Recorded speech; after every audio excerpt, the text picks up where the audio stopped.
evangelism of the Bible. Evangelism, pagpangkabig og kalag. Unsay gitudlo sa Bible, may tungod sa pagpangkabig og kalag. Kani, mura man ato man ang first year ninyo, pagtuon, di ba? Bible school? Sige. Una, Jesus evangelism.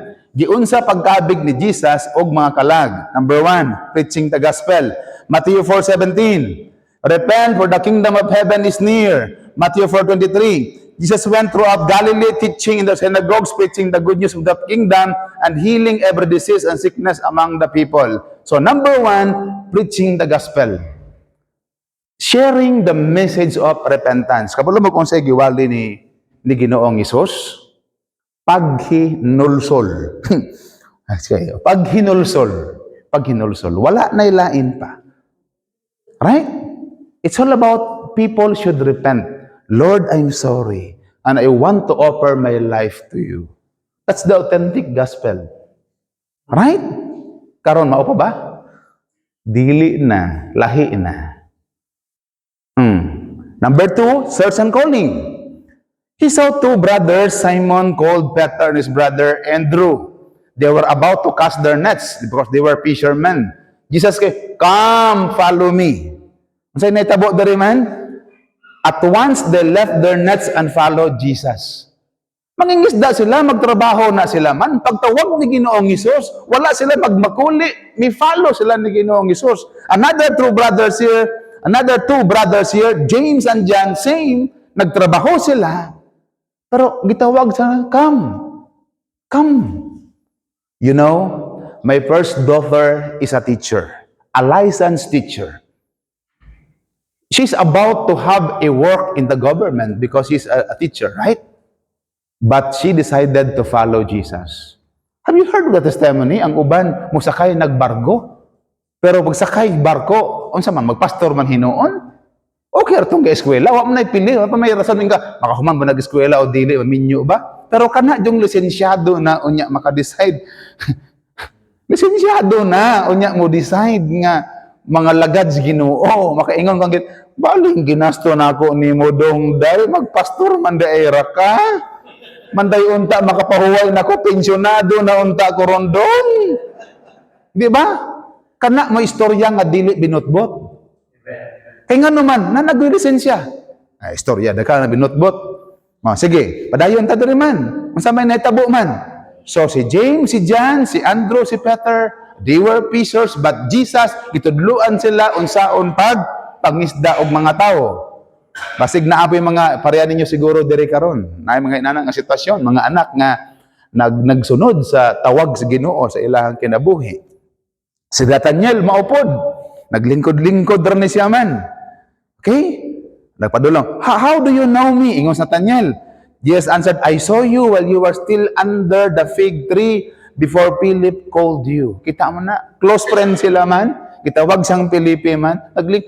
Si Nathaniel, naamay lang siya. Nganong nakabalo si Ginoong Hesus niya man? Right? Munang simbahan, di ta magbalaka. Sige ra nang gitayog, sige ra na ay problema. Pero magpadala ra gyud si God og mga tawo nga uyon sa imong gikinahanglan.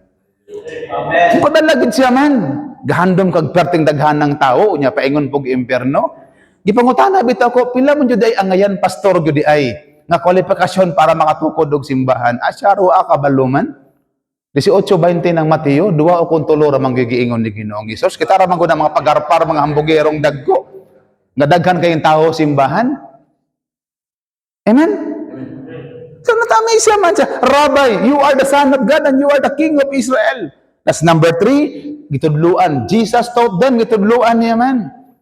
Okay? In Mark 9:35, Jesus went through the towns and villages, teaching in their synagogues, preaching the good news of the kingdom, and healing every diseases and weakness. So, gitudluan na discipleship like this. We've gone through other countries for discipleship purposes. Don't you know for a fact? Si Reverend Kim Konjong, he's a good lecturer also actually. But he serves as our director, our cameraman. Because after this, a lot of people can see these videos, including you. They will be seeing your faces also, man. Right? So you have to teach people. Teach people ba? Discipleship training. Okay. Number 4, He revealed through miracles. Who? It's the Lord Jesus Christ. He performed miracles, healing works, and other signs that He is the Christ. Right? My third daughter, my third kid, has this problem. Naay problema sa kasing-kasing. One day, nangukay ko man, niingon tong nga maligya, nade kay anak nga abnormal. No, I know, hindi ma-abnormal. She was born with special needs because of her heart. Right? Pero apektado ang iyang hunaw. Ikaw kunog trangkahan ka sa lain tao, abnormal ng imong bata nga palangga. Dili, oy, may problema ras kasing-kasing na apektahan ra iyang pagtubo. Alright?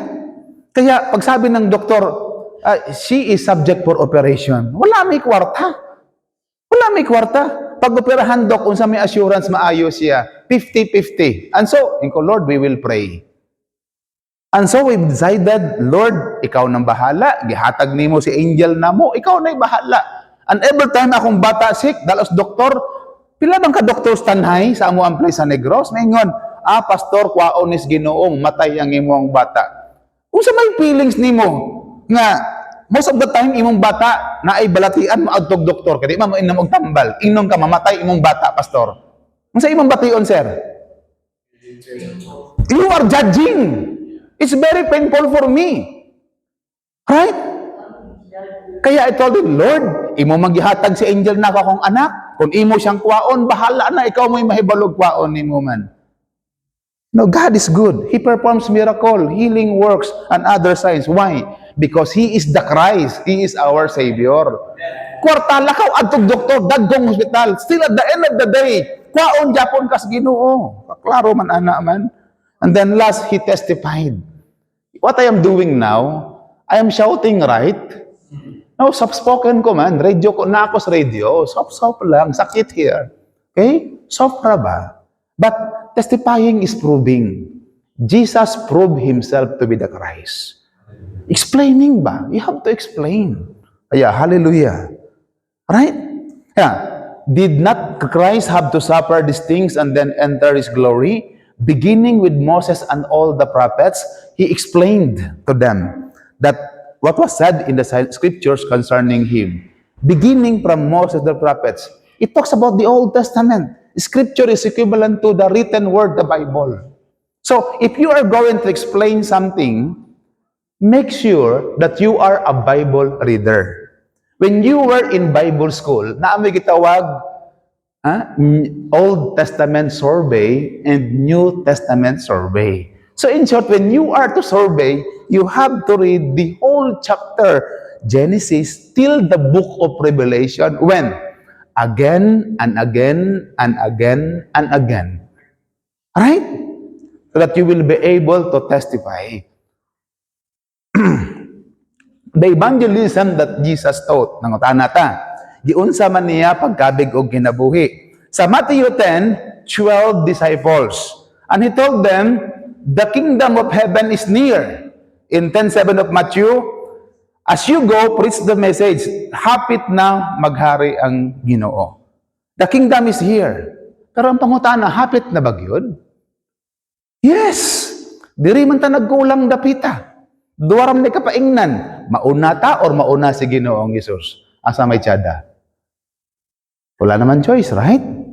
Pero wala say kalahian kung maturing ta as a believer. Mo na iyang kamanda. He told them to find worthy persons. Worthy. W-O-R-T-H-I. Takos sa Bisaya. Takos. Kinsa man yung mga takos. Whatever town or village you enter, search for some worthy persons.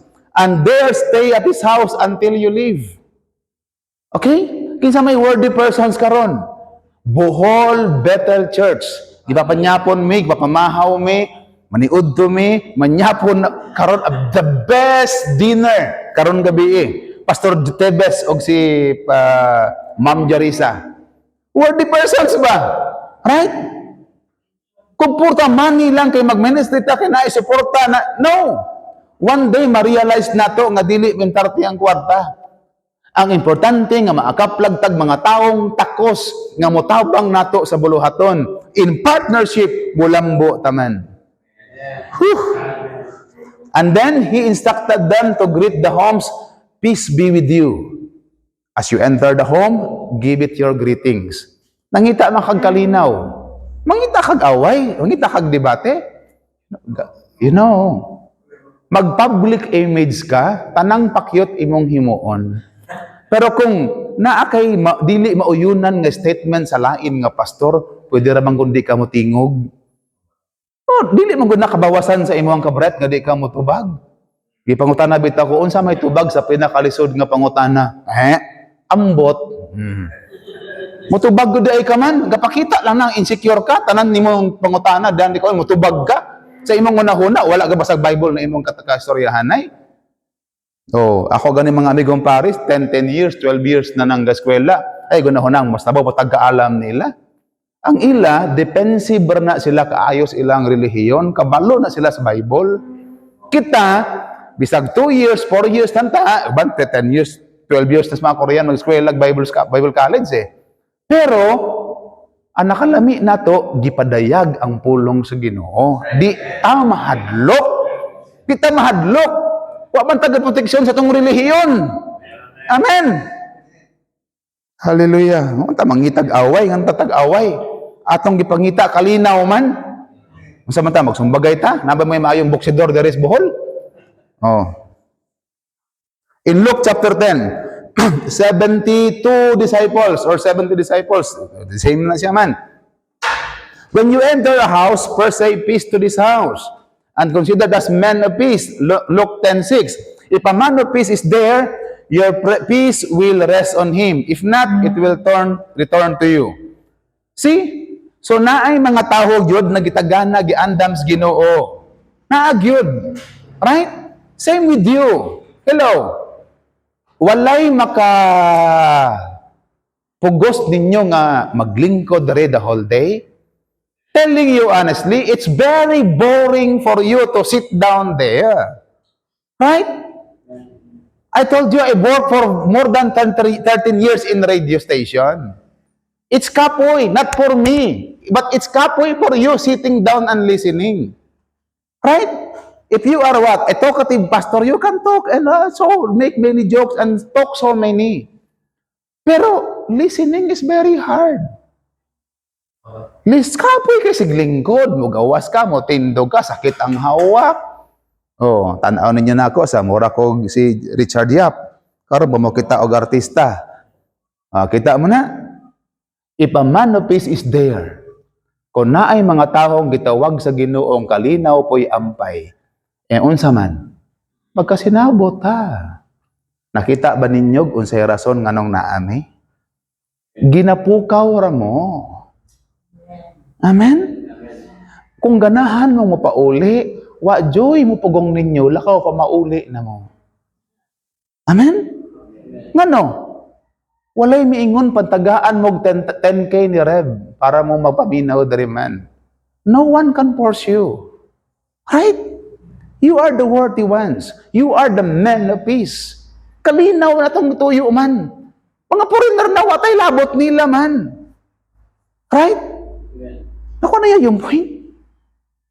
Bisag asa tang dapita ipaangay sa Ginoo, mutubo ra jud da.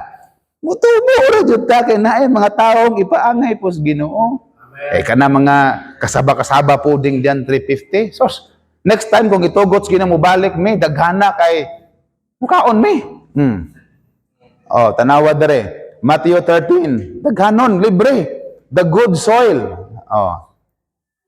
Still other seed fell on a good soil where it produces a crop 160, 30 times what was sown.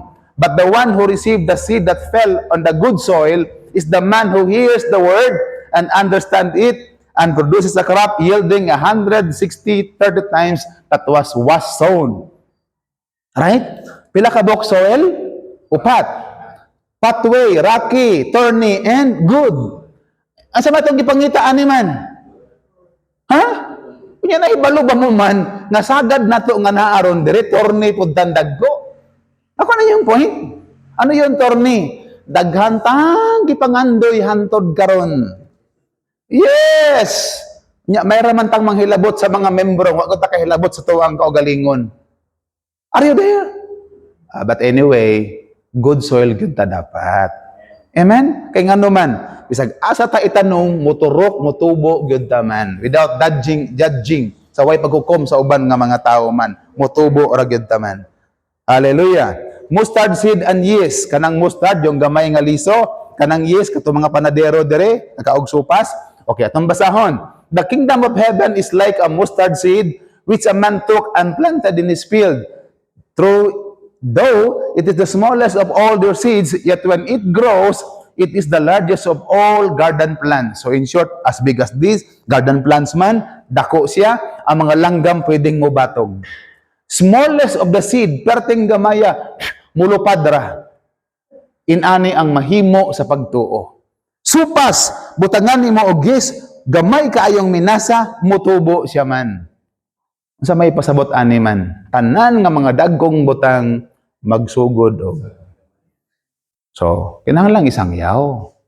Mangita tag mga taho nga men of peace, mga worthy persons. Right? Oh. Treasure hidden in the field. The kingdom of heaven is like treasure hidden in the field in Matthew 13:44. When a man found it, he did it again. He hid it again, and then in his joy went and sold all he had and bought that field. See? Gibaligya niya ang iyang kabtangan, gibalikan niya ang uma nga nakaplagan niya nga naay treasure. This is God's kingdom. Right? Walay problema kung daghang kang kwarta na kay gisaligan. Wa gud nay problema. Ang problema kung karon nang alagad kas Ginoo, maura gyapon na imong gipangandoy. Amen? Hello. Napay mas importante labaw sa nga tanan ang atong kinabuhi at ubangan sa Ginoo. Ug mauni ang atong pagpangalagad kuduon sa kabililyon. Ano na illustration number 4? Pearl of great value. Tun-an nimo ning perlas, usa na mahimong perlas, mabutangan pa nagpuling ng shell, usa mahimong perlas. Oh, mga pastors, mga tigulang na mo, maubitay ka ng taklobo, kanang symbol sa shell. Mabutangan nag-foreign element or balas, in the proseso, so-called, maunsa man, mahimo silang perlas. Mauna sa atong kinabuhi, daghang kalisdanan, pagsulay kalisod, kanang nakaagig kalisod, ligon gina sila man. Ilag ginang i-value ang ilang pagpangalagad. Kaya nga naman, agi gina nila. Amen? Munang ginaalaw ni God yung mga pains, mga situations ng kinabuhi to make us stronger and stronger every day as a believer. Amen? Hindi ba, Brad, nag-antos ka kay naakay sa lang nabuhat. Ikaw di ay, waday kay gibuhat. Kanang pagpanghilabot nimo sa kuang kinabuhi, unsa man na, kanang ka, you are spreading lies and you are working as Satan's announcer. Nakuha mo na. Evangelism of the Bible. Unsa may gitudlo sa Biblia sa pangkabig gumakalag? Number 1, those who receive the revelation. Nais kayo ni ha? Kinsa may nakadawat og pagpadayag. Amen? Matthew 11:7. And all things have been committed to me by my Father. No one knows the Son except the Father, and no one knows the Father except the Son, and to those whom the Son chooses to reveal. And highlighted here, to those to whom the Son chooses to reveal. Kung gipadaygan kas Ginoo, nahimo ng rason nakabig ka. So involved si Jesus Christ sa transformation, sa conversion sa katawo. Sa explanation kaganiya, yung balaang espiritu maoy magkabig. It's true. Dili kita. Dili kami ingon ka nga, ang Ginoo miingon nako, kadaghan nato diri alagad sa Ginoo, diya pagud nimo ni istorya. Amen. Same. Galatians 1:12. I did not receive it from any man, nor was I taught it. Yes, I received it by the revelation from daghang mga pastors dili mo tuoan ni man. Baling tinuon nako man na ako'y mini library kaduwa nagibaha nangausik ang book. Talagang good reader ko man. Pero pagkahuman nako og eskwela theology, pamina Bisaya man ni sa kasabot sa Reverend og Bisaya lang ni ako Okay? Pagkahuman akong eskwela, nakaingon kong daghan akong naantiguhan. Pero na-discover na ako sa pioneering work, ingon ko, Lord, kato akong gitunan, lumalabay ra, layo ra mas tinuod. Malimot ra ba ka ba? Kung dili ka himasag Biblia, wala ra jud wala. Kunya pag abot nas practical learnings, kana nay batang gikurikong, sipon nga tabisay mo halog nimo, baya manimbarot imong balahibo oy. Amen. Huh. Revelation from God. Revelation from God. Kita mo si Pablo man. Kapablo ha? Grabe ni kung naa may standard ng tag-qualification og pastor, si Pablo na mo'y, si Paul ba, si Saulo mo'y qualified. Pero nakita ni mong tanan, iyang kinaadman, giisip niyang walay bili. Amen? Testimony that Jesus is the Christ, Matthew 24:14, and this gospel of the kingdom will be preached in the whole world as a testimony to all nations. And then, the end will come. And that is why ni Amiron, tabangi mi, magtabangan na ita, ipahibalo nato ning world evangelization in our days. Testimony ba? You have to tell people, you have to testify. Amen? Pagdukaon ang tao, di igod na makaton. Man akong gina-consider always. Kasi dili ko pastor. Pasaylo ako man. Pastor ko, pero dili ko pastor. Wala ako napugsa. Amen? Di na gid mo makaton. Once mo, anak, ganita, wala na gid na. Ay, may pa mag-break taman, mga pita. Ay, patulog-tulog, Joe. Do not sleep. Okay? Oh. The end will come. You have to preach the word. Tell the people about God's love. Okay. How about si John the Baptist? Unsa may iyang gitudlo? Testify.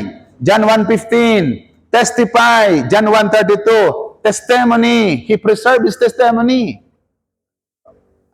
John 1:34. I have seen and I testify that this is the Son of God. Unsa may ingon sa mga disciple? Ingon si Pedro. Si Pedro. Ginoo bisag biyaan ko kas uban di gud ikaw biyaan. Bot-bot. Bot-bot bagyapas bohol? Bot-bot ba? Bot-bot? Kinsa may nabilin diya ni Ginoong Hesus? Yes, kaya ingon si John, I have seen. I have seen and I testify. Anong sabi na Jesus? Mother, he is your son. Son, here is your mother. It was only John, the beloved, who was there with Jesus. Amen?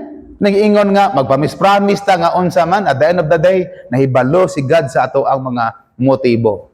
Kaya nga sabi ni John here, I testify, naka-red siya, naka-highlighted, that this is the Son of God. Amen? How about the Samaritan woman in John 4:39? Many of the Samaritans from the town believe in him because of the woman's testimony. He told me everything. Thank you, Lord. Okay, no light. I ever, there's a light already. He told me everything I ever did. What happened here? Kung sabi na itabo, karon diri man. Babaying dautan. Ingon siya, Ginoo, na ako'y 5 kabana. Babayi. Kanang imong kapuyo ron. Di ka kabalog mo arithmetic. 5 plus 1 equals 6. Baya man. Ang sabi na itabo. Na-converted ang babayi, and so she went home telling the whole community, and all of them were saved and were convinced. Una akong giingon mga igsuon, mga tanay yung kagalingon. Ngano man ang giisip nga huyang makasala ning kalibutan na, ngano maumigigamit sa Ginoo. Amen? Ako tutudihan ta mo man, kabugoy mong gud nako man. So wala pa sa Ginoo. Makaingon ba mo nga, katuunta, ako unta, mahimo nako na. Prangkahan ta mo, di mo kahimo anong ginahimo nako man. Amen? Oh. Hello. Not unless ang Ginoo mismo mo yung pamuhat sa imuhang kinabuhi, and you would be saying, God is telling you, whom shall I send? Here I am, Lord. Send me. Ani ako, Ginoo. Ipadala ako. Hallelujah. Oh, Yes. Very short already. Amen. Yeah, the same. The same. With Apostle John also, the same. He testified. Oh, what happened here? The same, testify. The same, testify. Pamatud-an nimo man. If you will not talk, people will not know. If you are looking for a fight, you will find a fight. Right? Example, someone is telling you something and then you don't like his statement. And so you will talk back also. That's why nakaroon tayo ng miscommunication.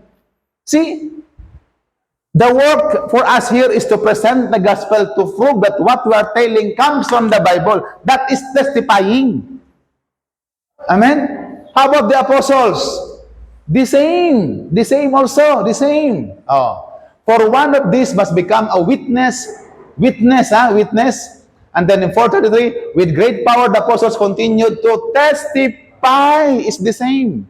Why? Because they have, kita sila. So ilang ipamatud-an, dili sila mahadlok, kay nakit-an man nila. Pangutana. Nakita ko, wala. Nakita mo, wala. Right? Wala. Pero, si God pero wala may nakita ninyo man. But you believe. Right? Milagro na mabuhat sa Ginoo sa imong kinabuhi man. Si Pablo, how about? Here, the keyword here, proving, explaining and proving that he is the Christ. Testifying, the same. Right? The same message that Jesus is the Christ, the only Savior of the world. Amen? Hello. Maugani nang magsakripisyo ta for the gospel. Dili anak kasayon man mangumbinsi kag tawo nga mutuo ni maoman, kabalo na mundaan. Maugani na nga di nako i-elaborate A, B, C, D kay ngano man gapakita man ang wa ko'y batasan. Munang musulti ko man with respect ba kutob sa inyo ang naantiguhan. Muride on ko man. Hello. Oh. Acts 24, the same. Testifying. Okay, however, I consider my life worth nothing. This is my favorite verse. Okay? I consider my life worth nothing to me. If only I may finish the race and complete the task the Lord Jesus has given me. Right? Our life is very important, but to Paul, dili siya importante. It's worth nothing to me. It's not important. Because God has given him what? To complete the task. Kinahanglan kung bituho niya. And that task is to testify the gospel. Right? Acts 11, testified. 2 Timothy 1:18, testify about the Lord Jesus Christ. One of our pastor told us again and again, Pastor Panoy said, it is not about you, it's not about me, but it's all about Jesus Christ who died at the cross. Correct yan. How about Apollos? Same here. Proving from the scriptures that Jesus was the Christ. Apollos used the Bible to prove that Jesus is the only Savior. How about what the Bible teaches also in this verse in 5:39? Together we read, go, you diligently. And these are the scriptures that testify. The Bible proves about Jesus Christ. You see, pwede kong musulti, mauni, mauto, likiw-likiw man. But what I'm trying to say, it's all about what the Bible says about the Lord Jesus Christ. Amen? Revelation 22:16. Go, I, Jesus, have sent my angel to give you this testimony for the churches. I am the root and the offspring of David and the bright morning star. I, Jesus, give you testimony. Amen? Meaning, He is reminding us with His promise. Promise ba? Recalled ba? I am reminding you. Hallelujah. Clap your hands.